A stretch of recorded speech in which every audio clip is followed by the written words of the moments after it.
What's up, everybody? Big Killzown in the house. We back with another episode of Beatz N Bitz Podcast. I got John in the building with me. We just doing a little housekeeping things real quick. I'm about to run my phone at. We about to check the stream and everything, and make sure that we are presentable. Yeah, what's up, Cryro Boy? I see him in the chat. Yeah, man, that's my moderator. Y'all go check out Cryro Boy, man. So yeah, let me just go ahead and post this stuff up. We just doing a little pre-show thing. John is setting up. I'm setting up, and we just want to make sure we looking good. We looking good over there, Cryro. How I sound? Okay, how does John sound? What's up, everybody? That's good. So we good over there, Cryro. I'm making sure because I'm posting it up to social media right now. So we back for another edition of Beatz N Bitz Podcast. Got my boy John in from RealGamerNews.com. Let me share the screen real quick. Okay. So yeah, application window. Yeah, that's what I want to do. Yep. So make sure y'all visit RealGamerNews.com today. Check out all our recap coverage and podcasts for the next gen systems. We got Animal Crossing. A lot of recent reviews here. Animal Crossing, Star Wars Jedi Fallen Order. Can't talk. Modern Warfare in the Outer World. Is that on? Is that the Switch or is that just a regular review? That's I forget. the regular The regular. review, but we Oh, do have okay. some new stuff coming as well. Okay, cool. Because I've been hearing some mixed things about that, but I wanted to because I know y'all know you and Yeah, Miss Jen. Iro. Yeah, yeah, Yeah, my wife is really into the Outer Worlds. She pretty much beat the entire thing on Xbox. yeah. I'm about to get Xbox back One on. X. Yeah, I'm about to get back up on it, man, because it is the Fallout game we should have got before. But I like four though. Like a lot of people kind of hated on four. I like four. I didn't have no problem with four for real. Um, So I that's what's really up. didn't. I really did, and I'm gonna tell you why. Because I don't know. I like the story. Like I mean, spoilers if y'all ain't seen it. It was sort of like what was been going on with The Last of Us, and it was very very polarizing. But people couldn't get past the game or whatever. Let me turn this off right quick. Well, actually, we keep it on. People couldn't get past that. Um, they couldn't get past the choices that you had to make in the game, and you did have multiple choices in that game, whereas in um, Last of Us, you don't. You kind of just going on with the story. Um, Let me put this on our first topic. So it's been a couple game live streams that happened. Cyberpunk and Avengers, Marvel's Avengers. We finally got to see gameplay on both of them. The Avengers came first. We're gonna get to Cyberpunk in a minute, but we're gonna talk about Avengers. John, did you get a chance to see the War Table or the trailers and stuff from it? I know Yep. Gamers Prey put it up. Yeah, I was checking out Gamers Free coverage of it. Okay, what you think? There's people saying that they feel it looks generic, but I don't really feel it looks generic. I think it looks pretty good. I think it definitely Okay. looks like if you're interested in seeing that brought out that way, then it's gonna be good. Like if you're into it going in, wanting it to be good, then you'll enjoy it. It Hmm. shouldn't let you down too much. But if you go in skeptical, it's just what it appears to be. It appears to be like an action game that tries to put you in the shoes of the heroes, and that's what it is. So don't expect more, don't expect less. Yeah, I think it's going to deliver. I think it's going to give us what people been kind of wanting from the different superhero games that has came out because we haven't had a good version of of Thor or a lot of these characters. Captain America was a solid game. Hulk has had some solid games, but we really haven't had a solid Thor or a solid Iron Man game. And I think that with this and with this and the VR game, I think Iron Man's gonna get his just due this year. Um, he went from being like in last place and as far as popularity, and now it's probably one of the most popular, if not the most popular, Avengers character, Marvel character, period. Right up there with Spider Man. So the next thing we got to talk about, and we kind of rapid fire because there's a lot to get here. No problem. AT&T is selling off the Warner Brothers game division. Now, I just don't know anymore with AT&T owning Warner Brothers because they are in a significant amount of money, amount of debt, but I Right. don't think selling off the IPs is the way to go because they're Do we have exchange any rumor on the buyers? Because, Activision, Take Two, well, Electronic Arts. here's what my argument would be. I understand. I think I know where you're gonna kind of coming from there. But on the other hand, like those are better stewards of the IP. They're gonna take care of it better. Take Two, Activision, they might not be like everybody's favorite sometimes, but they're gonna do a better job taking care of the IP than I believe than AT&T's corporate um, chapter. You know, like if they're not really in love with games, they're gonna have a hard time managing games company. I believe. I just feel like when it comes to AT&T, right? They knew what they were buying when they bought it. Let me take that off the screen. They knew what they were buying when they bought it. So it's like you True. knew that this company. You knew that this company was going through some things, and you knew this company had a lot of debt. You knew this company had a lot going on. Why then, when you buy it, try to fire and try to save money when you know just to fix, basically just fix what's going on with the company? It's like it's not, it's a no brainer for real because if it ain't broke, don't fix it. I think what happened was you had a lot of stokes in the fire, and you had a lot of money that was being spent wrong, but they were actually getting returns on the games. They're getting returns on the comic books because the comic book arm is also being, being attacked right now. So I don't know. It's gonna be interesting to see because Warner Brothers stepped in and buy, Mortal Kombat.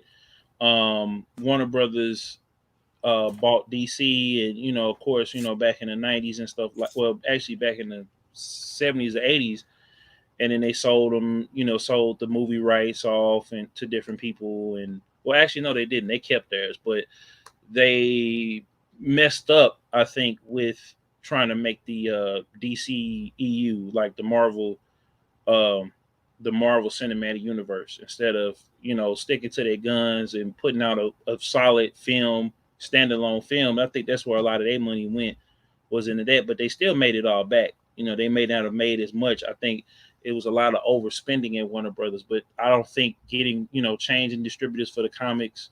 I don't think um, auctioning off Warner Brothers Interactive is going to be the way to go.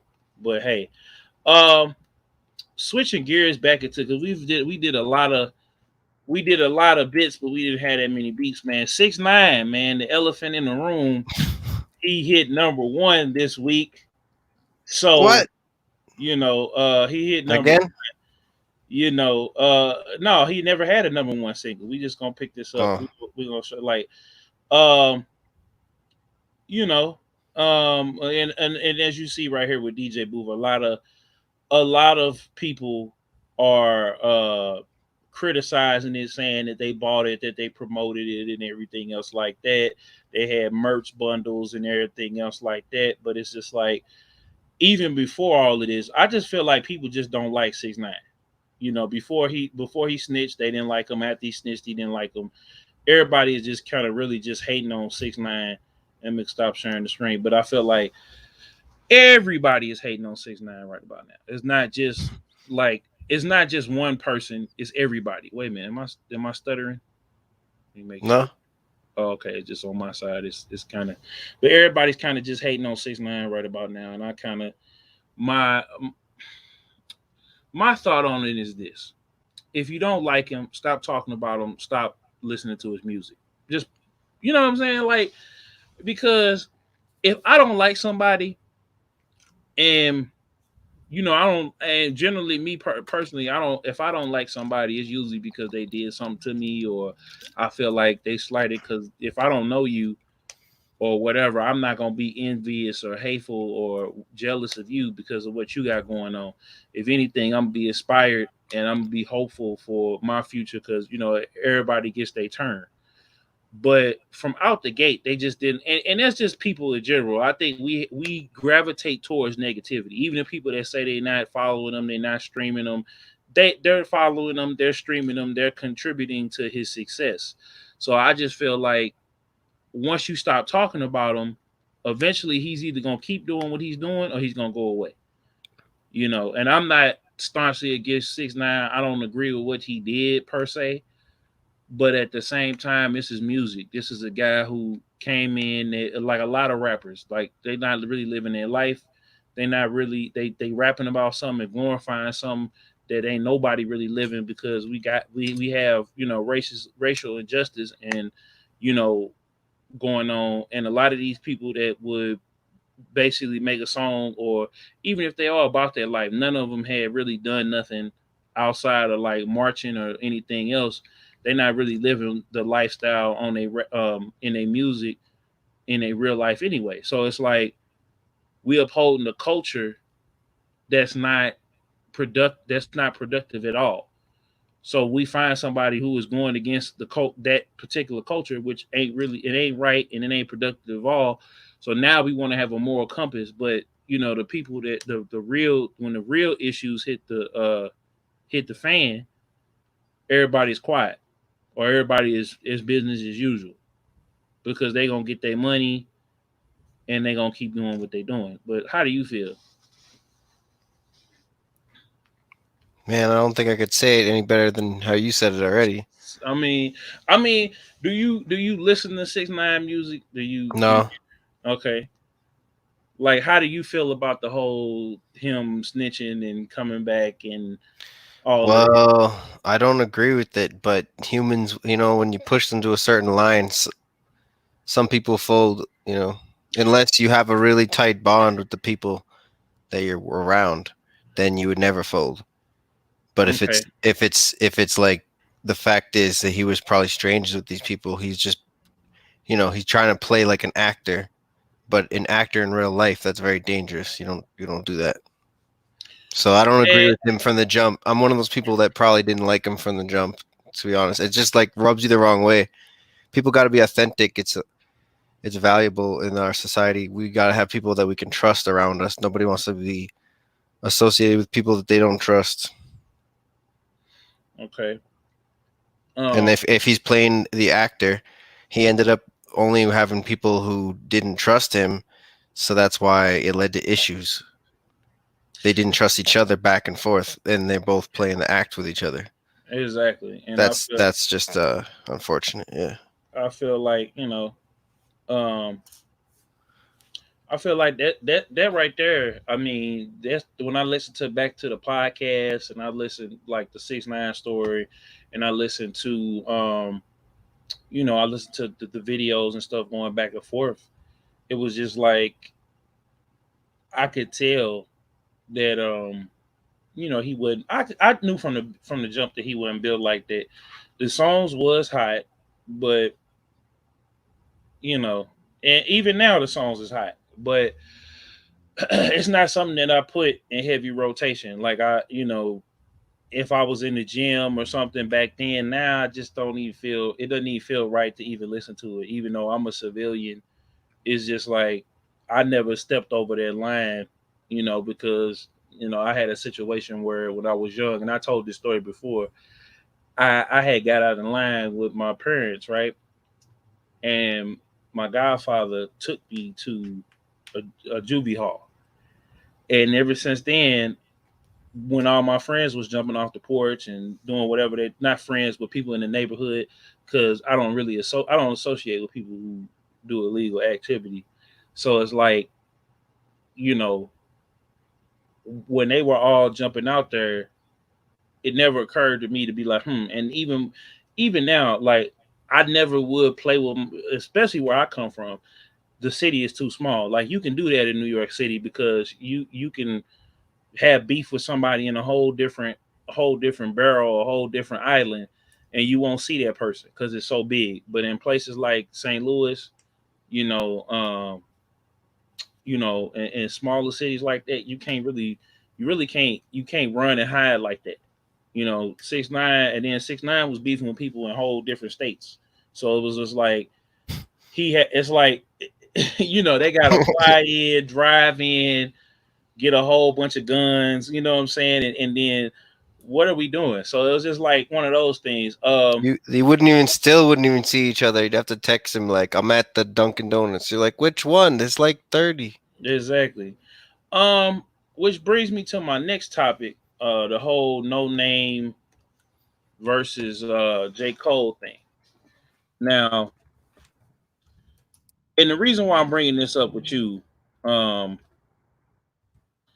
is because he dropped a track called "Snow on the Bluff," and she dropped a song called "Song 33." Now, NoName, if you wasn't like if you don't go adventure on Apple Music like me, and I had heard her name, I look through the vlogs, I look through who people are listening to, and things of that nature.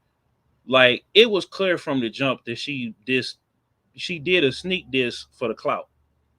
You know what I'm saying? And she came and said what she said or whatever about uh what she said. Let me see if it's gonna load here. Um I'm trying to see if they got it here. They got it on here, but this is vibe.com. But anyway, I'm gonna cut the share screen off for a second so we can talk about it. Actually, it ain't even on. But yeah. So basically, she came in and said on Twitter that, hey, it's a lot of rappers that rapped about, made their whole career about the struggle, and you don't see them outside with the people. Now, when she said this, Kendrick had went and protested, and J. Cole had already went in, like the next day had went and protested. So when he came back and everybody was hitting him up about, her potentially saying something about it, he made the Snow on the Bluff song. He basically was telling her, don't talk down to me because I don't understand all the nuances and everything that's going on, and kind of just watch how you address me because I'm not disrespecting you. Don't disrespect me. And so you had, people like Chance the Rapper and other people, kind of simp and kind of come in and defend her. But that's like, it's almost like this, and we having this conversation because I want your point of view, you know, um, being a white guy in this whole thing. And you even told me, off mic about some things that you had to deal with where you at. Um, Similarly, we don't have to get into that if we don't want to, but just from your point of view, like when it comes to speaking out about certain issues, like do you feel like saying speaking out is enough, or as having a platform or whatever? Do you feel like that you have to say something about it, or do we need to just play our role? Because me personally, I feel I don't. People criticize me for not saying certain things or the lack thereof, or speaking on certain things or whatever. But it's like I'm tired of having the same discussion, and it's like when you bring solutions to certain people, it's like let's go vote, let's go lobby, let's go do this, that, and the third. They want to cancel you. You know what I'm saying? But they're not ready to go over here to this other extreme that I'm not gonna speak on, but yet we could march and we could do X, Y, and Z, and then we still killing each other. So it's like then you got one person over here that their whole career is based off of the clout of them being a quote unquote activist, but you're a rapper and you're doing the same thing that you're accusing somebody of doing. You're doing it yourself. You've literally based your whole career about rapping about the struggle, and you talking down about people who don't understand instead of teaching them. And then when you teach them, after you teach them, then you can say, okay, they ain't trying to hear that. But NoName strikes me as a lot of people that are like talking down to people who aren't riding for them, and this is their thing that they do 24 hours, 7 days a week. So how you feel, John? Like being, Well, that's a few different questions at once. yeah, But firstly, in terms of the platform, I think that it's more relevant to what your platform is supposed to be about. If you run a news platform, then probably you're going to be speaking on all the news issues, yes. But if you run like a gaming one, it's your choice kind of if you're going to do that or not. And the problem becomes like it's already hard enough to make as much content as we can.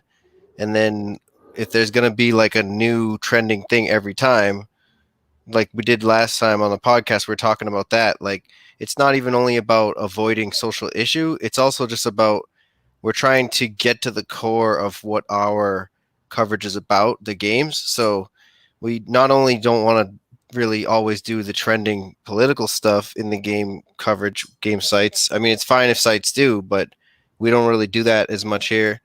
It comes out in the podcast. Everybody has free speech, but it's not really like a focus for the articles.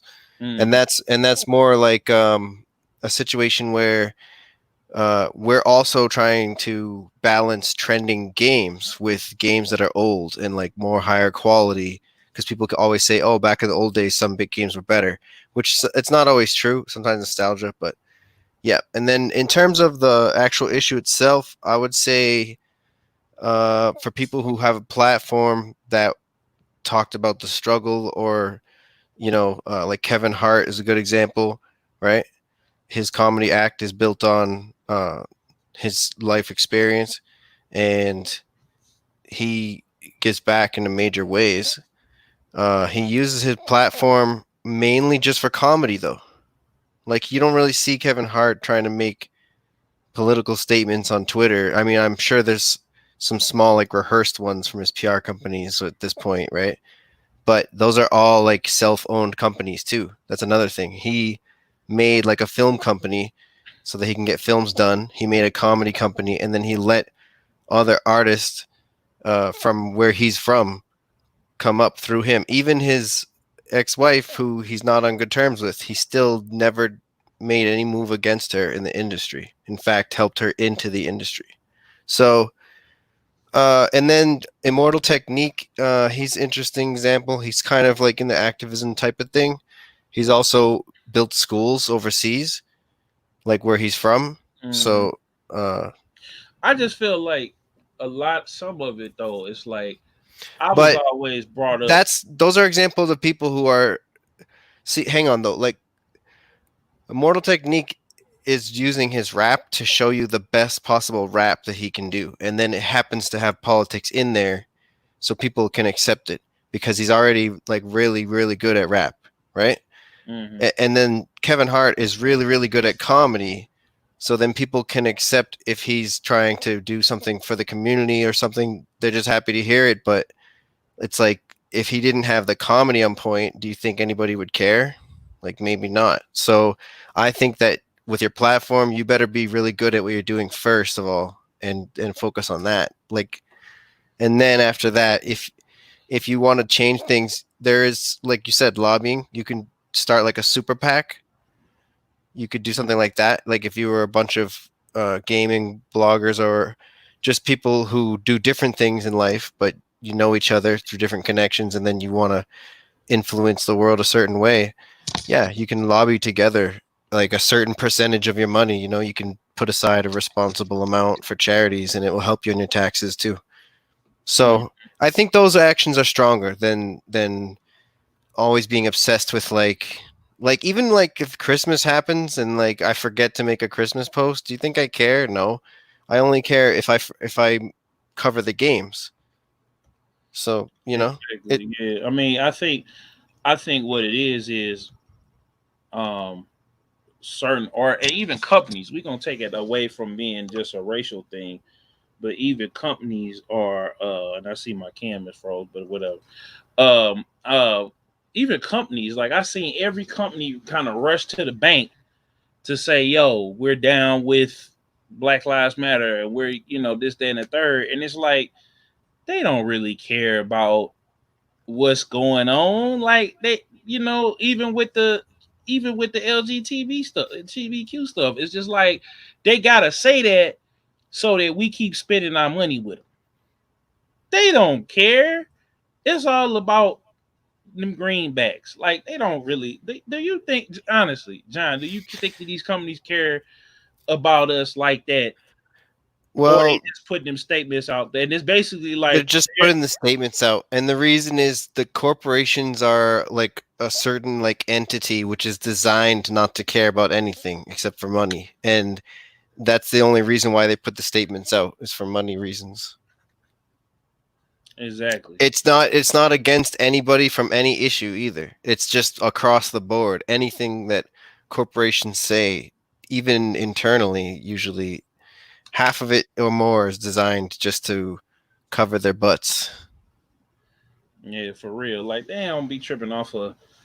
They not tripping off the issues like that. Like and that's kind of how I feel about like you know the other artists that made songs. Like especially like I ain't gonna name no name because I don't want people to come back here and be like, oh, he dissing Y- him or whatever. But it's like it's a whole bunch of songs coming out by different artists, and they all saying something. It's almost like you got to, because otherwise your fan base is gonna look at you crazy, and that kind of it kind of, I don't know, man. It kind of rubs me the wrong way. You know, it really rubs me the wrong way, honestly, because I feel like if you go to other countries, what you'll notice is that there's always issues, but the issues are different and they pop up based on where you are, which country you're in. Like go all around the world and you'll see that the issues are different, right? That are the people care about, the trending issue, right? Social injustice and like progress and like humans progressing through like this tug of war between our rights and what's wrong and right and all that crap, right? It's always going on in every country, but every country's always constantly getting better, basically, but through these struggles. And if you go there, they have all different issues. And every time you go there, there's a corporation like, we agree with you on this issue, no matter what the issue is. So it will be something completely different in Canada, where I'm from. There'll be like mental illness issues. It's like rampant with, they have unfortunately a lot of issues with it, probably genetics and stuff, right? So that's like constantly talked about by corporations. And then if you go to other countries, there's a different issue and they're talking about it.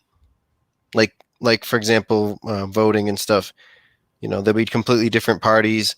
They have different issues. They use the issue to get voted. That slogan that they're talking about ends up on like Pepsi cans and everything.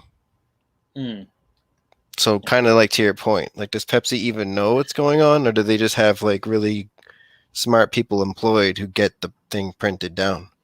mm-hmm.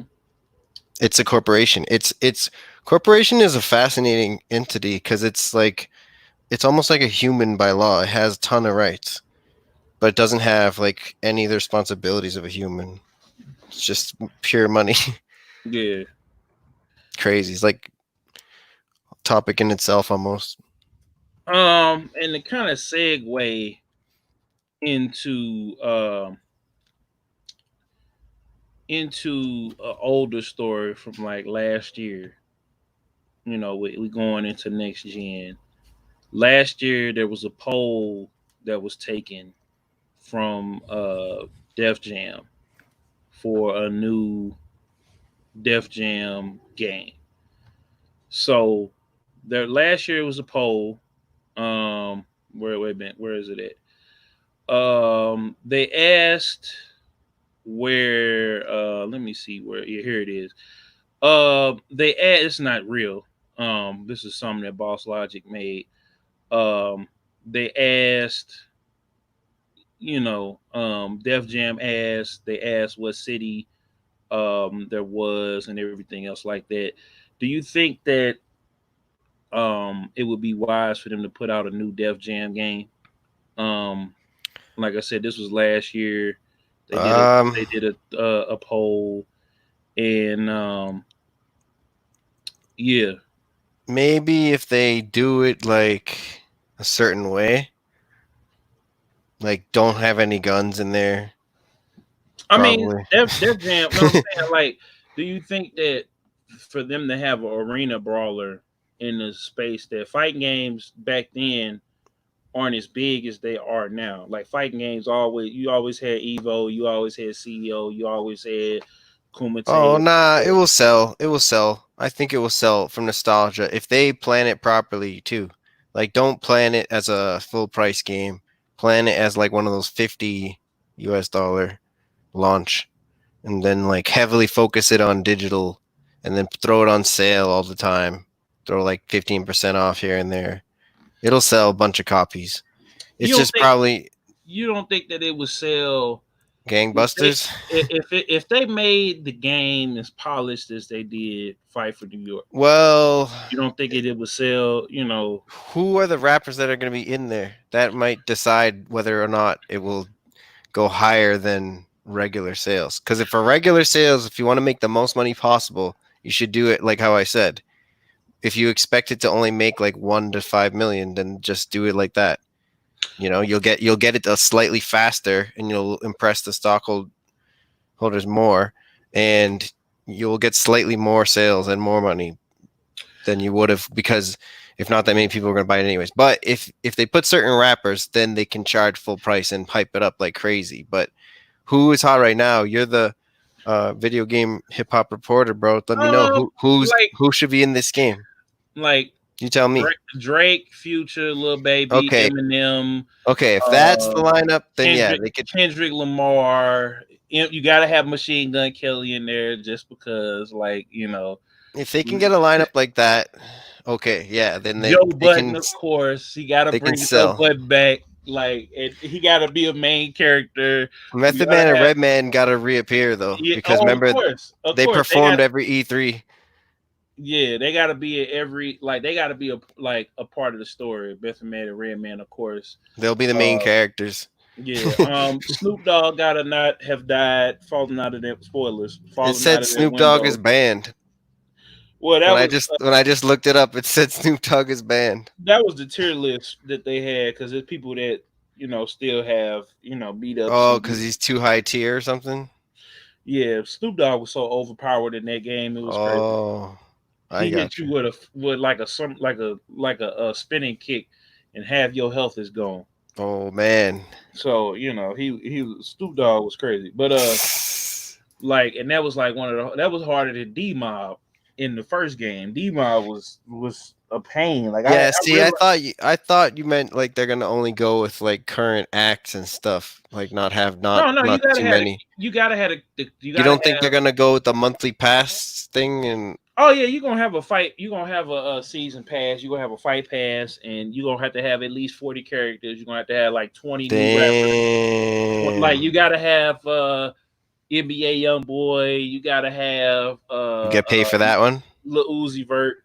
I would say it has to be the biggest artist. You got to have 6ix9ine in there. Like he got to hit you with a rainbow, like a rainbow billboard or something. Whenever someone plays as that, they're like trolling people, basically. Yeah, basically, like you got to have You're like, no, I can't lose this one.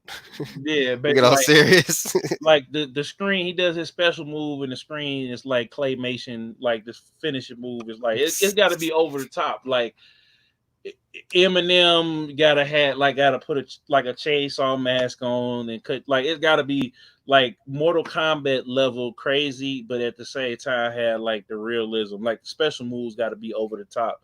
And then, of course, like I said, have the legends in there, and then you gotta have the new people in there. So, we can finally see Nicki Minaj and Lil Kim square up. We can see like, Cardi B and Meg the Stallion run up in there. We could have like Yo, they could have some Korean too. There's two Koreans who have been making the name in US lately, and it's Jesse and J Park, and they're from the US, but then they oh no, moved to no, no, Korea we and gotta back. get they cool, but we gotta get like people like Check it out. Cole. They've been on Ebro and everything. Oh, for real? Okay, Yeah, yeah. I gotta check them because I'll the show you. Korean rappers that I know and Japanese rappers that I know, like Cole and Keith A, people like that. Like they gotta, if you're gonna do that, you gotta get them for. And then the UK rappers as well. We That's gotta straight, have. but nah, you gotta check it out. This J Park's from Seattle and Jesse's from New Jersey. Oh, okay, that's interesting because it's like, This one girl, Jessie, she's kind of like a Nicki Minaj type, and she okay, speaks perfect English and decent Korean. And she moved to South Korea when she was 14 and started dancing and singing right away. She's oh, 31 right now, but she's like, yo, she was on this like rapper contestants show like 5 years mm, ago, and she was the dopest by far. And she started drama and beef between all of them, and it was hilarious. So she's like a character too, and she goes on these comedy shows, and she's hilarious, like in Korean. It's hilarious, and yeah, man, that artist should be in there. That'd be dope. Good, okay, make it international. And yeah, yeah, there's some in the UK. There's some UK acts, like you said too. Yep. yeah. So we gotta have Skepta. We gotta have Heady One. We gotta have them dudes that's like really making noise out there. Next thing the next topic we gonna get into is Halo. So Yeah. this popped up yesterday. This transmission, y'all can't hear it. We only gonna play the video. This is basically the Banished from Halo 4. They're coming back as the main protagonist. And they're coming back. So uh they kind of, I hadn't played all the way through Halo 5, but they kind of teased them, having a bigger role in the story. And if you played it on Legendary, you got to see like the implications of what they did, because you got like a secret ending if you played Legendary mode on Halo 4. But then Halo 5, they kind of became, okay, well, where is Master Chief? We got to hunt him down because he put everybody at risk, because now the Banish is coming, the Covenant is back, everything. So they had that interplay going on, and then you had Sergeant Locke and that storyline. And like I said, need to go back to finish it, so I'm ready for Halo Infinite. So this game is very, very important for Microsoft because it's launching with the Series X. It's going to be playable on Xbox One, systems. Do you think, because they've been very, very quiet about the game, they showed it off, but they really haven't been vocal about this game? Because you would think a game like this, they would be hyping it up. They would be, yamming it up. They would be telling people, yo, we'd be talking about the multiplayer at least by now, and kind of keeping like their strategy for them is work, because they did it with Gears, and it worked, and it worked. Um, but how do you feel about Halo 5 Guardians, John? Because I'm hyped for it, but I'm still optimistic because I You played mean Infinite? of Halo, yeah, Infinite, yeah. Yeah. Well, I believe we're gonna see next month. They're gonna show. They're gonna blow it wide open. They were trying to give a third party little light resistance event for June, just like a little sprinkle to get started, and then July they're gonna show Halo Infinite in depth, and that's gonna be the main game for the system. Like you said, it's a very important game, so they So better come with it. They this better makes come with it. this makes or breaks Xbox right here. They can't launch on a bad note. We have to wait for most of their games as it is, and everybody knows why. It's because the previous CEO of the Xbox division did not great moves. And Phil Spencer has put things into place, but we know it will take like 2 years or so before the bangers start dropping from Xbox Studios.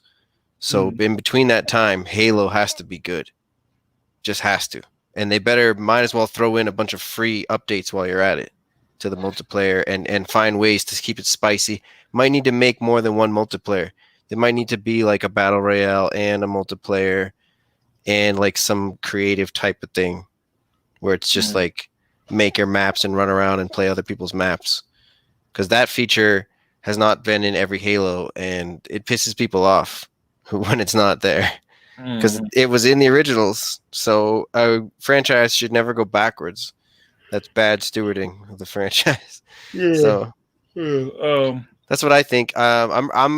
I'm hoping for them. I wish I could say more. There's nothing to say. Like you said, they didn't show me enough. All they showed was cinematic stuff. To twirl around a camera inside of the brand new engine. That's great and all, but doesn't really translate. I've learned over the years not to pay too much attention to those. So, Mhm. but I still have optimism, and we're gonna find out next month. So we'll see. Okay. Okay. So I have we gonna go ahead and go on to our last topic, unless you got some more after this. Cyberpunk 2077. Today was Night City Wire. Shout I out watched to it. Paris over there at Gamer Tag Radio. Shout out to Paris, Pete, um, and Danny over there.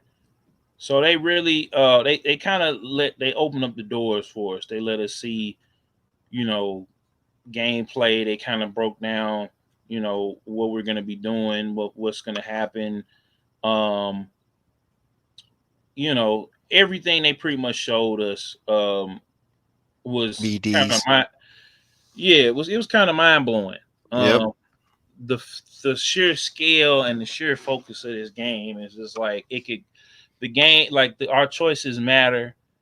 Um, the things that we do, the side quests, how we augment our character, how we move has a great effect on the world. And the world is very, very large and vibrant. And I'm psyched for it. I'm still optimistic because until I get it in my hands, I really can't say anything, else about the game. But what I saw was really, really mind blowing and edgy, and what a next gen game should look like. Which really is like two topics in one because the game does look off the chain. It looks more open world than ever, really.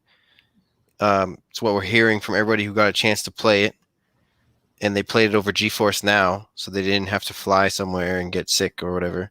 Hmm. Although I've been able to like travel pretty easily as well now, but within the country that I'm in, not outside of it. Hmm. So just take the proper precaution. It's all coming to normal again, in my opinion. But anyways, that's a whole nother thing. But anyway, let's not touch that minefield right now. So yeah, I would say I really want to get this game on next gen console. And now that they've said that it's November, I just don't see myself buying it for the. I appreciate that on PlayStation and Xbox you can get the free next gen upgrade, and that's great and everything. But the way that Resident Evil 8 canceled their current gen version and they said that it was holding back the game as a whole makes me feel like if I just wait for the Cyberpunk next gen version, the difference in quality will be so much. It'll be so much better that I should have not even played the PS4 version. Do you know what I mean? Like, does that make sense? Hmm. And I'll spoil it for myself if I play that. And it's only matter of a few days or a few weeks before that patch becomes available. It won't be available day one, they said. Well, So it's coming out on PS5 as like a PS4 game.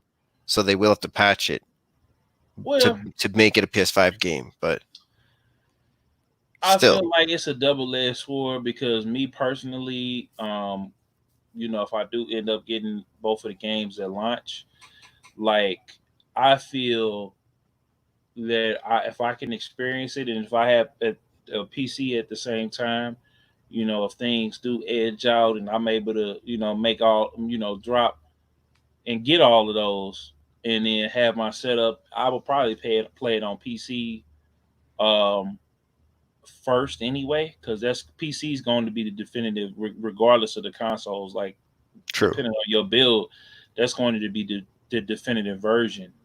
So as I look at it as one of those things where you're right. If you playing it on console, you might as well wait. But I feel like too, why the hell not? Because we spoke on Avengers. It's gonna probably be the same deal with Avengers, Star Wars. What is it? Squadrons is gonna be the same way. The sports games already detailed it, and it's kind of the same thing. Like we're going to these games are going to pretty much look the same. I mean, it's going to look a little bit better. There's going to be a little bit more high fidelity, but I feel like, and me just playing like The Last of Us, like it looks amazing on PS4. Like, I could tell by watching the presentations that the game they had to scale down the resolution so that everybody could watch it and appreciate it. But I could just tell that, yeah, visually, yeah, it's gonna look better. But my thing is the gameplay because the game can look as amazing as it is, but if it doesn't play to my liking, then that's kind of where I'm at with Avengers and I'm at with Cyberpunk. Is like, how does it play? It looks amazing, but how does it play? You know, um, Right. and that's pretty much how I am with that, John. Like, What do you think about the different origins paths? Like how you have the street kid, the corporate, and then the nomad. um, I I'm think it's interested to see how do you get between those two. Like, can you progress to learn more towards the other direction, or no? You're just I stuck on think one. I think that you start when you start those. I think that they might interconnect, kind of like I've been playing GTA 4, so it's like GTA 4. You had three different protagonists, and same thing with GTA 5. You had three different protagonists, and they had intersecting stories, but they had their own path. I think that a street person could come in contact with a nomad or a corporate person, and depending on which, because they got different skill paths you can go on. You could be a hacker, you could be um a brawler, you could be, I forget the other ones that you could be, a more technical person.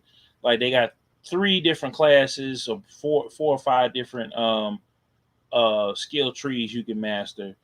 And I just feel like the diversity of choice, I feel like it's gonna make people play the game multiple times. I think that you're gonna be able to be a street nomad, or you're going to be a corporate techie, or you're going to be a nomad that's a hacker because you need to get into different things.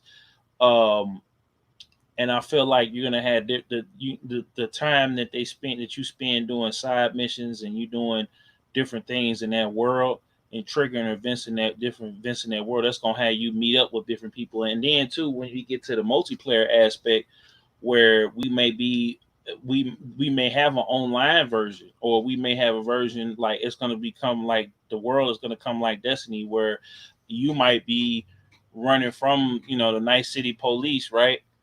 And I have to run towards them and I have to get something or whatever. So we don't know how the interconnectivity of the game is going to be. Like it's going to be um it's going to be interesting to see how they pull it off and how they do it, because I feel like Cyberpunk, man, may be one of the games of this new generation. This might be the first big game of the new generation, next to Halo, next to Spider Man.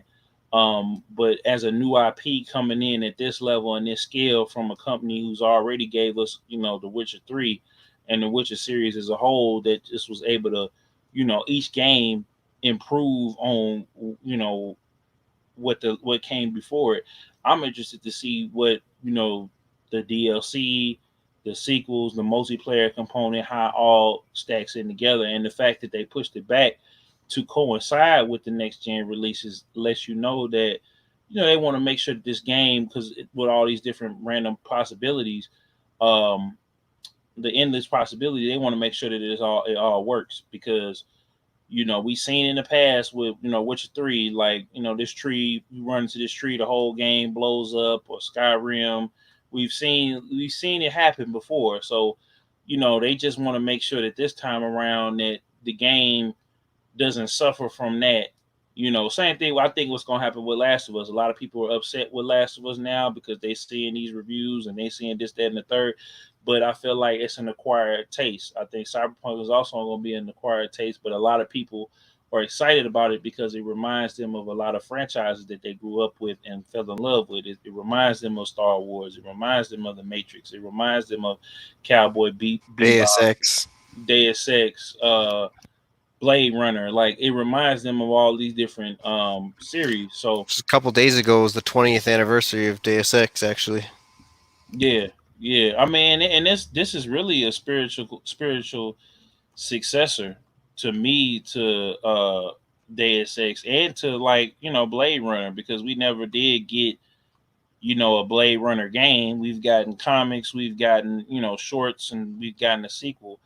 But I felt like why not have a game on this level? So the fact that they took a tabletop RPG, and they took that universe and that lore, and they made a whole game, and they're making a company anime and DLC, and like just to see the level that CD Projekt Red, it's gonna set the tone for developers here in the future.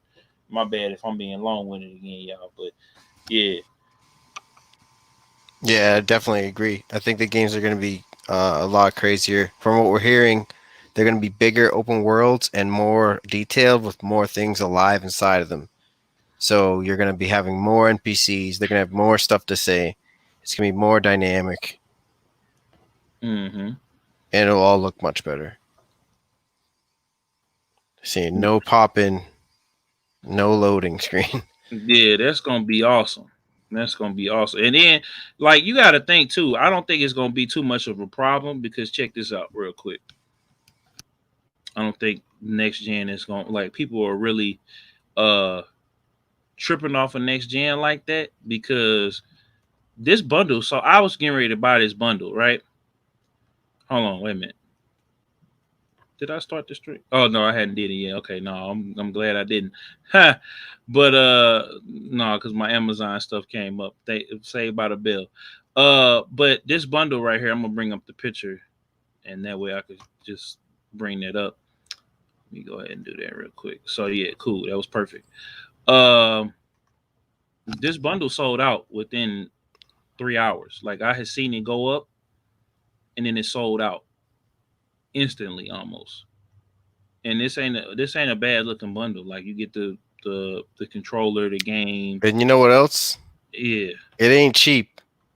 So all No, the people worried about the price of next gen, just take a look example of that console. The price doesn't matter that much as people think. It's going to sell. The consoles will sell no matter what price. Of course, they want to make it as cheap as possible to get the most sales as possible. But I'm just saying, if it had to come out costing a little more, probably not I going to don't affect the think. I sales don't think now. I think it's gonna. The consoles are gonna cost a little bit less right now, because the and, competition's fierce and at the moment. the state of affairs that we're in right now. I think that it comes into play because I feel like the PS4 and the Xbox One justified from as much value and as much as they have lasted, because a lot of people, some people had issues, if you didn't keep your console clean or you didn't keep it in a good area of your house or whatever. People had overheating issues. People have had, I mean, and wear and tear on the consoles, moving them around. But as far as I would say this generation more so than last, we got a whole bunch of games that really pushed the envelope. Because I was like, last year we had got a lot of games, but it was just like,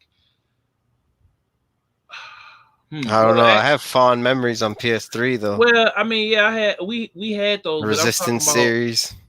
I'm talking about like it was kind of like that jump in the beginning. Yeah, we had the Resistance, we had Halo, we had Infamous, we had a lot of different series that were games, but I feel like you could watch them evolve over that gen too. Yeah, they got better as time went on, but I feel like that like I feel like this generation now, just as far as the selection goes, as far as like with indie titles and AAA and how it progressed over the progression compatibility is really right. Well, no, not necessarily compatibility, because they didn't really at the beginning of this generation, backwards compatibility wasn't really a big thing on either the console. Not backwards compatibility, but just like compatibility in general. Like you don't have as what happened last gen where they're like certain games are on exclusive not Yeah, because they want to be exclusive, just because they don't have the manpower or they don't feel like doing a port. Remember that stuff, and they're just like, yeah, we did a bad port, or like we don't feel like doing a port. yeah. And then So they in that regard, Xbox One and PS4 have a lot more compatibility because exactly, they're it's just like export from Unreal Engine pretty much. exactly. And then I felt like games as a service too, because at first I was very, very. You remember I was against it because I felt like they're gonna make everybody play a game, but it's like once you find the game and the community that you had, like people have built real bonds, just like the MMOs that we saw on PC. On console, people have built bonds, people have gotten married, people, have forged friendships and stuff like that, all while playing these games. So, what's up, Cryro? You back, man? Shout out to my moderator, man, Cryro boy in the chat. But I feel like, you know, this generation more so than last has built more community. I ain't gonna say they had. Let me walk back my statement as far as the quality of games, because we had the last three generations, we've had a high quality, um, a lot of high quality games, and even when you look back to, you know, when you look back to like the Super Nintendo, the PlayStation One, Dreamcast, that era, and even further back, the quality was hit or miss. Like you had, if it wasn't from a main studio, you know, it was literally them throwing something out there and seeing if it would work. And then you had a lot of garbage in between the gems that you had, and then you had the companies that we know now rise up from all of that. And then PS2, you had a lot of hit and run games. The early Wii, you had a lot of cash in stuff because that took off like a rocket. But from the PS2, PS3, PS4, and now we going into PS5. These last few generations have really set gaming at a high bar, and has I brought see what you're saying. yeah, it is That's a good point. constantly Yeah. moved up. Whereas, Like other the forms, average game is a better one than it used to be. yeah, for real. We're getting spoiled finally. Exactly. Like, I think we're in the golden age. We went through the silver age of gaming with like the PS2, PS3. Now we're in the golden age with PS4, PS5, and the Series X. Like, and PC is really ramping it up as well. So I feel like, and then for to have a game like Cyberpunk that is edgy, that like they said that you can go right, like they got, like you can walk into brothels, you can go into like hotels where like the no-tail motel, they having whole crack deals, a whole whatever the drug, because everybody's cybernetic, so I don't know what kind of drug you're gonna have. You're gonna have a drug, some whatever, like the fact that It they, plugs in electronics. yeah, it's like the fact, and then they got the dream You can take any car, like Grand Theft Auto. They confirm yeah, that. like they, but that's what I'm saying, like And you can kill almost any person. exactly. So, and then you do that. You don't. If you kill the wrong person, you might have some people coming after you for killing this random NPC. And that's what I'm saying. It's There's like, different factions and territories and all different stuff like that. and you can really, and then you staying out of the way can be advantageous to you, because if Yeah. you go on one district and blow that whole district up, now you got every goon. You can't even, you can't even walk outside your house. Certain While districts you won't be going in anymore. exactly. So it's And then when like, you meet a certain person, he'll probably be like, "Hey, didn't you do that thing to my people? What's going on?" yeah, and then it'll infect. So that's what I'm saying. So like to have a game like that, and then even games like Dreams, like people can Oh make their yeah. own games with no coding, no programming, no type of experience. It's just like we in the prime time of gaming right here. Like this is where I think, and then we got gaming on TV. Like I was looking at ESPN too. They got NBA stars playing NBA 2K on television. You know what I'm saying? Like it's a great time to be alive, and I feel like you know what where we going to next. We got VR finally is taking off. Like remember they used to have in the arcades the little VR machine, the little hookup, and then they had the little spinning whatever like little arcade ride that you would get into, and then the whole like all the screen. Now we got real VR that we can hook up in our house, throw some headphones on, and be fully immersed in the game. You It's know. fantastic. Yep, Oculus Quest is one of the good ones. There's a lot of good ones on PC. The HP Reverb V2, Yep. the Valve Index, Oculus Rift S is good too. Yep. And Vive has PSVR. a latest version, but they're probably they're experiencing a little lag in creativity right now. But I mean, PSVR, yep, there's probably going yeah. to be a sequel to that. Samsung got their thing for the cell phones that you could hook up to your cell phone and watch movies. You know, if certain movies have you could watch like IMAX quality in the headset. So you Yeah, I know, had those. Yep, Gear VR. yeah. So it's like where do we go to next? But John, before we get out of here, man, like who you think is gonna budge on the price tip? Like, do you think PlayStation gonna come with it or No, Xbox gonna come with it? Xbox. I think that Sony is gonna like commit to this thing where they're gonna tell themselves we're not saying shit until Xbox announces the price. Because if Xbox, like, it's like a game of chicken right now, and Xbox is the desperate one. So if they turn and they don't do it, if they don't make the high price lower, then Sony's not gonna do it. Because Oh yeah. the way that they look at it is they have the number one slot. Everyone loves them no matter what. They are very confident right now. So they feel that if they want to have an extra $50 tacked on to the end, they could totally get away with it. So you Unless think? unless Microsoft announces cheaper. And then at that point Sony will probably just exactly match theirs. I think so. I think Xbox. I think Xbox and PS5 are gonna be. They're gonna come out at $400, and the only reason why because Xbox can't release right now at 500, and because it's just no way with Series X selling at $200 and $300 respective. Xbox One X selling out at $200 and $300 depending on when you bought it in the last 3 or 4 months. Like I just don't see them coming out with it. So I think the PlayStation is gonna come out at 400 at least initially. Like I could see them putting that digital one out later and charging 400, and then the price bumps back up, and then you get Spider-Man Miles Morales. You're gonna get that, but I think initially, just because of the state of the world that we in, they're gonna price both of them at 450 at least, because I don't see them putting it at 5 with no install base.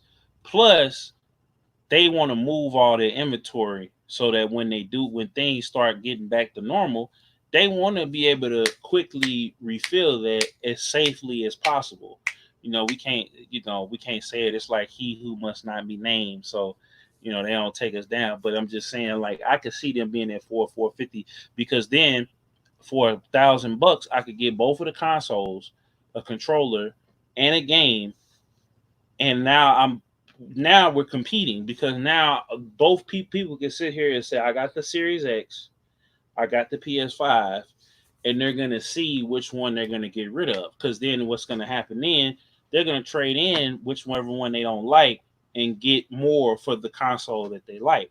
True. We going to have both of them just because, this is what we do. This is our industry.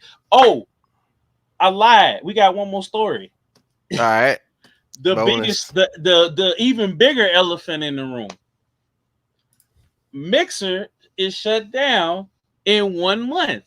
If they Yeah. and I told her, I said, look, Mixer out the door, Facebook Gaming gonna take over.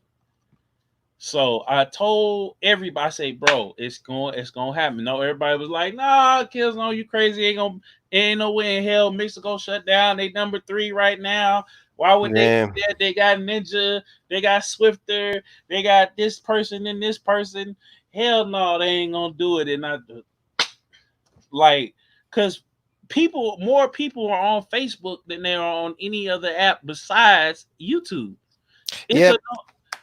And also, there's people saying like, why didn't they go with YouTube? And I'm saying, I don't want YouTube to have a total monopoly, So I think it's good that Xbox put their weight behind Facebook. Plus, Facebook works with Oculus, so It was if already in bed. yeah, It was like Oculus, the Xbox has been working on Oculus support on their console, like PC style VR, hmm and it's not ready yet, but they're working on it.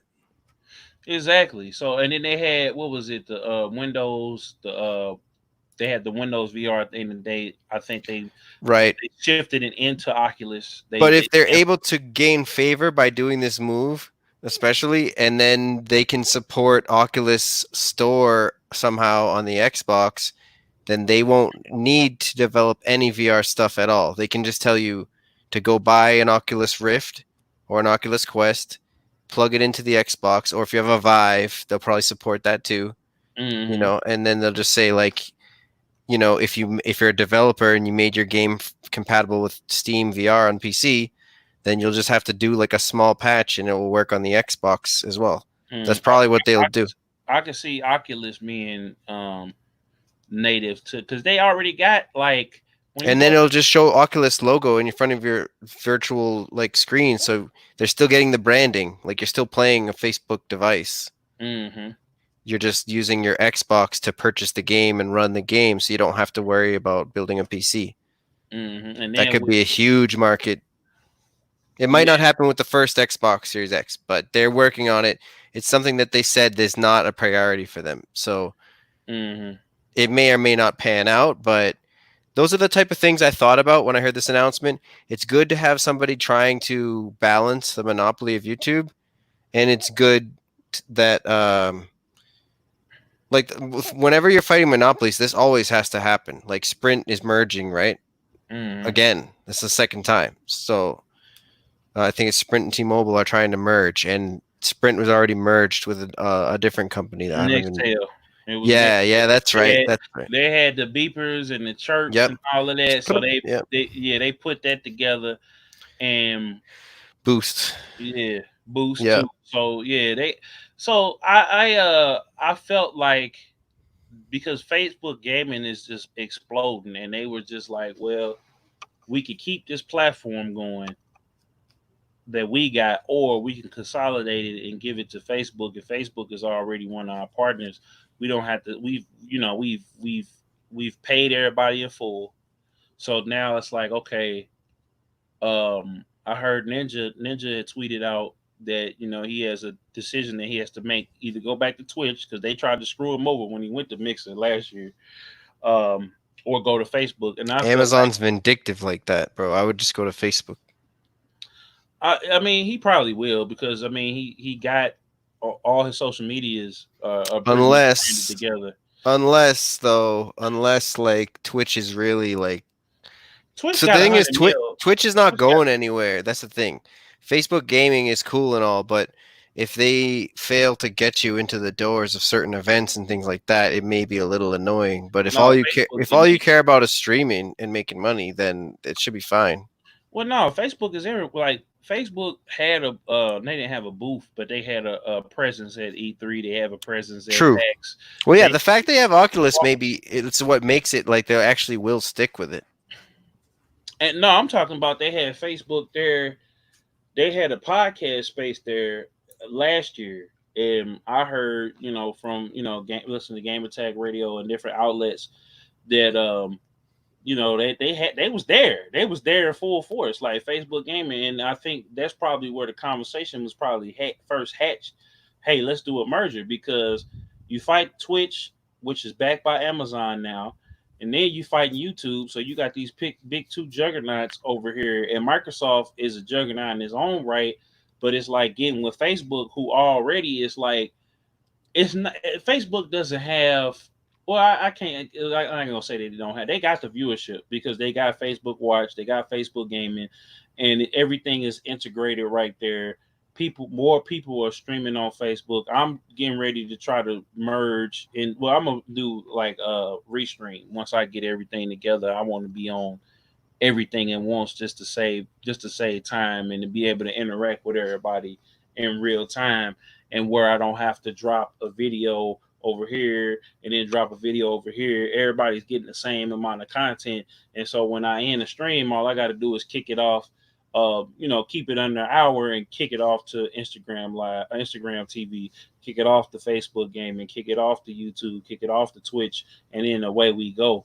So, you know, it's just gonna be interesting to see how they implement it because they're shutting this down.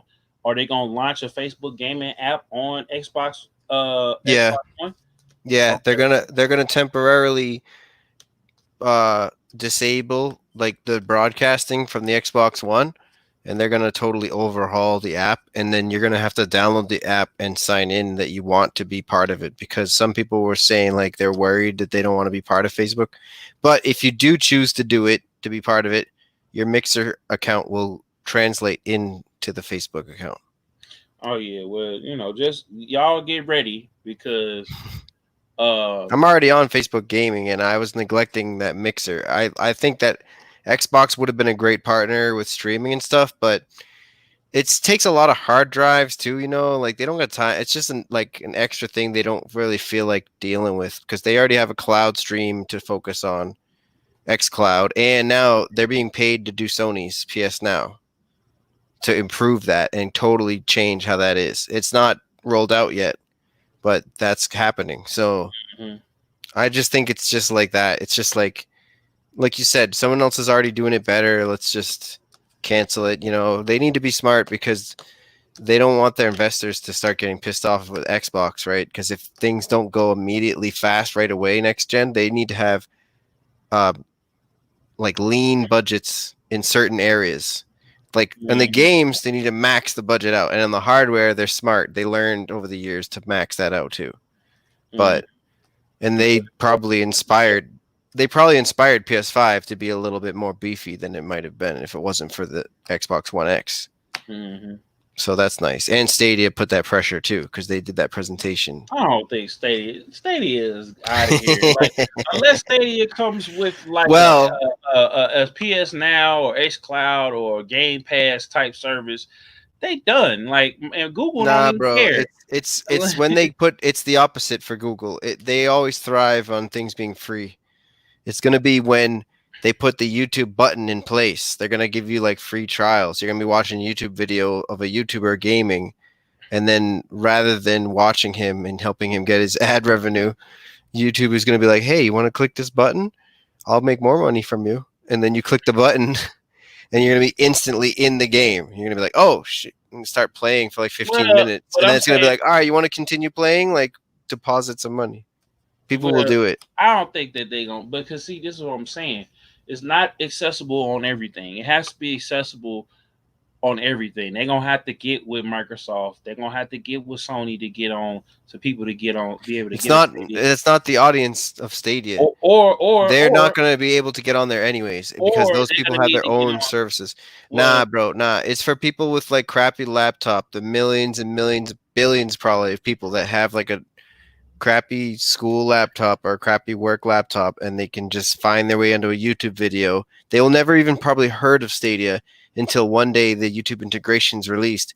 They're just going to be watching a game and click the button. That's it.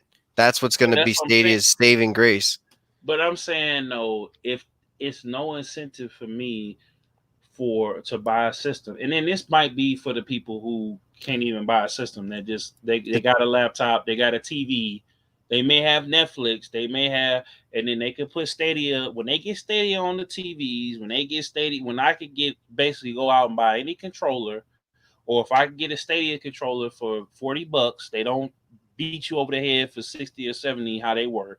Like it has to be as it accessible, it has to be cheap. Like it has to be a you Google can use Stadia. keyboard and mouse.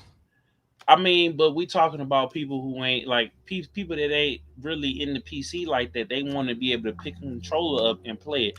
They're not gonna want to learn how to play Call of Duty on the keyboard and mouse. They've been playing I Call don't of know, Duty. man. I think That's not true, I mean, especially if for it's the kids and hardcore, for part of it.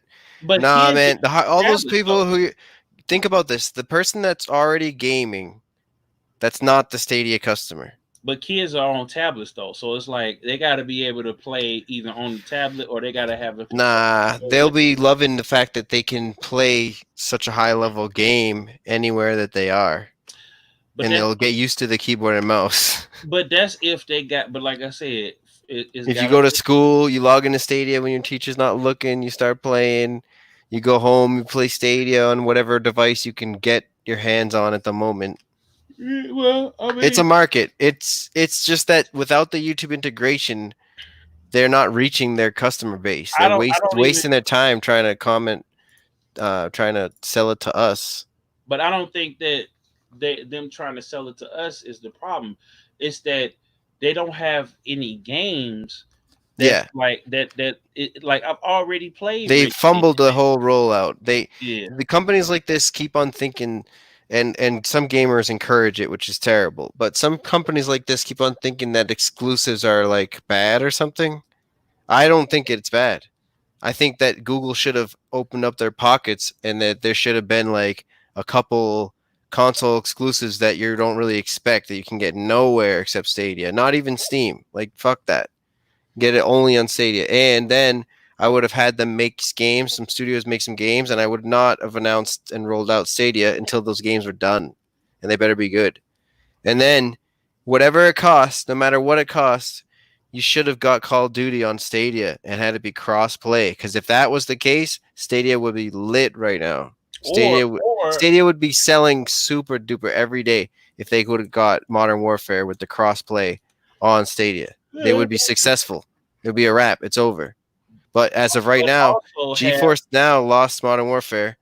XCloud does not have it, and it looks like no one's gonna get Modern Warfare. So I don't know.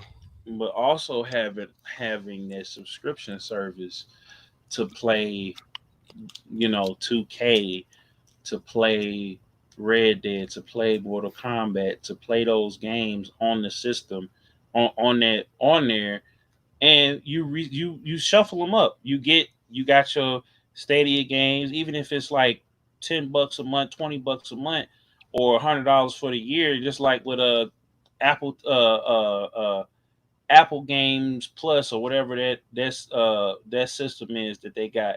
You play $5 a month, you could play um all those cell phone games or whatever for free and with no ads and all of that stuff like Yep. that. So you put that on there and you give people out of the box. That would have Yeah, their whole business model sucks. exactly. Yeah, you're right. And you're right, with YouTube integration, it is gonna help. But if they had because Google got the money, if Google just said, "Look, subscription service, high quality original games, and we giving you a free game. We giving you Destiny, the complete edition. You're gonna be able to get all of the DLC. Day one, we patching it in. We dropping you in. You could bring your save over. Like from the consoles if you already got it. Like that is how you launch something in the space in the day and time we in with Switch selling out hand left and right with the current gen console selling out. Then once they drop the price in the pre-order, them new consoles is gone. They out the door. Like you know what I'm saying? Like, and I don't even think they're gonna even do. I don't even think the consoles. This is a controversial theory. I don't think they're gonna do a pre-order. I think they're gonna do or if they do it, it'll be in a week of the thing, cause so then they can make sure that they got enough inventory. Because if all them pre-orders go in like 5 seconds with people botting in there, everything else like that, nobody's gonna be able to get a console. So I think that it's this time around it's gonna be different than the PlayStation because of the limited supply and because of the limited resupply that they're gonna be able to do. I think it's gonna be a thing of we get to launch date, they're gonna have to drop it. But back to Google, they need to go back to the drawing board and relaunch this and take it out of beta. And that's how they need to come in because otherwise you can hang it up. Yeah, I could get on and play with Ninja or play with my favorite YouTuber or whatever, jump right into the game with them. Or I can start playing that game, or I could buy that game and start streaming that game myself, or co-stream with that person if he brings me in. But they just need to step it all the way up, Totally. like all the way up. Like Yep. it And Cyberpunk's been delayed on Stadia. So that's not a good sign. That yeah. just means that people don't give a shit about Stadia. And that's the opposite of what they need. They already came with older games. They should have came with current games. They should have paid whatever it takes to be paid and then hired people who could actually help the developers do it. Like maybe if you had a team where you were like, listen, if you can't port your game, we'll port your game. And not only we'll port your game, we'll port it fast and like really well. If they Event, had that, or maybe then they could have said like, "Hey, Cyberpunk, you don't have to delay the Stadia version. Like, we'll event, just do yeah. it for you. Like, it's free." Matter of fact, if you bought like I said, if you bought Avengers instead of okay, y'all get it 3 days early on Stadia, you get it a week early, and you can stream it there, a week early or whatever. Like they needed to be going And also, hard why is there not trials and why is there not rentals? Again, like every cloud misses this opportunity, man. We don't have any more Blockbuster. Let us rent games on the damn cloud and make it like a reasonable pricing, like Blockbuster type of pricing. What do you have to lose? Who cares? because they don't. But this is the thing about renting games on a service like that. They had to make it be subscription based because if they allowed you to rent a game and people can speed run it or whatever, you get through with The Last of Us. There's people that did it in 5 hours, 6 hours, going just running through the game, one shot and everything. You know what I'm saying? Like people can run through a game and So, nonstop, not eat or sleep, but then you miss a sale. So that's why they're oh, they're happy that the rental chains have died. Now you got Family Video dying a slow death because libraries are getting they rather a library get a copy than another that have well to then rent what if they do it like that Battlefield 1942 where they had like a demo and it was like the full game, but you only got to play it for what was it like 5 hours. Like 5 hours? There EA you Access go. does that too, but it's like That would be dope. and And then what cloud could facilitate that. Sony already thought of this. They did that. Remember on PS3 they did this without the cloud. You downloaded the entire game and you played it. Remember with a few games, but developers stopped doing it. I don't know why. And EA I really think cloud should do it, bro. EA is Like I will buy games, but if you let me try the game for like cheap or almost nothing, then that's going to make me feel confident in my purchase rather than having to buy a game based on YouTube videos and faith. hmm exactly, because it is games that a lot of games, unless you played the sequel or unless because like I'm gonna tell you, quiet as kept. I like The Witcher 3, but I cannot play it for what 'cause I don't like the control scheme. Like I like the lore. I've been watching the show. I'm still stuck at this one point because you have to parry like you in Dark Souls. You can't really block, and then I end up getting towed up. Like I go back to The Witcher every now and then, like because it's on Game Pass, of course. Right. But or I get it from the library, and then I'll make a little progress, and I'll keep going. Whereas other people I know they beasted the game and everything else like that. But it's a lot for me to take in. It's one of those games I feel overwhelmed, but I love the series. Um, yeah, but we just have to see that is a good idea, and I feel like they should take advantage of those time trials. All the companies should do it. EA is doing it with the sport. With every game they come out with, EA has a time trial, and they have a set point, so you can't beat the game in that time trial. Like if you get to a certain mission, they'll cut you off. Like I had got like to the third or fourth mission on Star Wars Battlefront 2, right? And they cut me off. They're like, "Yo, if you want the rest of it, buy the game." So I don't know what happened to John. I think he had to answer a phone call or something. There I'm he is. back. All right. All right, okay, yeah. So, uh, Yeah, and it seems like EA is a whole nother thing. They seem like they're kind of making a comeback right now. yeah, because they realized that they heard they started the stockholders and the top brass is starting to listen because it seemed for a while that EA was just so bullheaded that they didn't care. They was just like, "You gonna buy this Madden? You gonna buy this Star Wars game? You gonna buy this FIFA? And whatever else we give you, we not doing another Dead Space. Stop asking us. We gonna just give y'all what we give y'all, and y'all gonna like it." Now it's like, okay, we got to listen to our fans because our fans put us here. They're having the same awakening Sony had when they came into PS3. Is the same. It's where they at now because EA has done so much.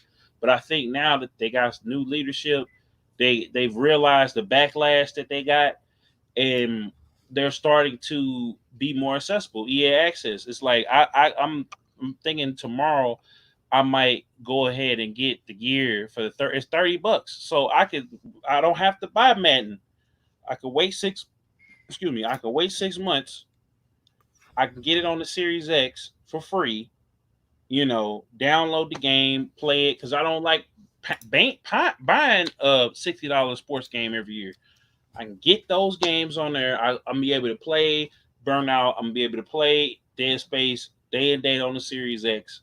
I'm Gucci, and I don't have to. They got it on PlayStation 4. I think they, like you said, once they get PlayStation Now and once they get the integration and get those older titles to be able to be playable over there, I might get it over there too. But I think, and then I think they'll be able to bridge the subscriptions too. You won't have to get two different uh, EA plays, but EA Play on Xbox is amazing. And I think it inspired Xbox to do Game Pass because they're like, well, shoot, they got their whole library for this generation and a little bit of last generation on here. Let's go ahead and put it on. Let's go ahead and put it on there, and they're gonna have Kingdoms of Alamar coming on there. You're gonna be able to play that. And then 6 months down the road, you're gonna be able to play the whole game. You're gonna be able to play a few hours now. They're gonna cut you off, and that's it. But anyway, we gonna wrap the show up, man. Because otherwise, I'm gonna find something else, and we're gonna keep going because there's a lot of news. You know, shout out to you. Got any? Well, before we do that, I just want to do a couple quick music news things.